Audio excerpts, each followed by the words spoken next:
150 benepisyaryo mula sa Barangay Kanipaan, Candawaga, Pulasyan, Ransang at Bunog ang formal na tumanggap ng kanilang mga titulo sa lupa sa pamagitan ng Handog Titulo Programa, isang inisyatiba ng pamahalaan na layuning magbigay ng seguridad sa pagmamay-ari ng lupa at mas matatag na kabuhayan para sa mga mamamayan sa bayan ng Rizal, Palawan. Pinangunahan ng pamamahagi ng titulo ni Dean Army Maropa Regional Executive Director Felix Mirasol Jr. kasama sina Pedro Palawan Officer Felizardo Cayatok at Sandro Quezon Officer Leonard Caluya, katuwang ang mga kinatuan mula sa pamahalaang bayan. Nagbigay rin ng mahalagang tulong teknikal ang Municipal Assessor's Office kasama ang mga kawani ng Register of Deeds upang masiguro ang maayos at mabilis na proseso ng pamamahagi ng mga dokumento.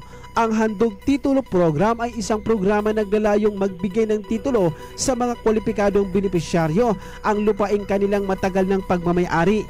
Tiniyak ng DENR ang patuloy na pag-aasikaso sa mga dokumento at series of investigations upang hindi lamang ito ang mga titulo na maibibigay, bagkos ay magkaroon pa sa mga susunod na taon. Ako si Jun Vicer Bantaculo ng GMA Super Radio Palawan. Dapat totoo.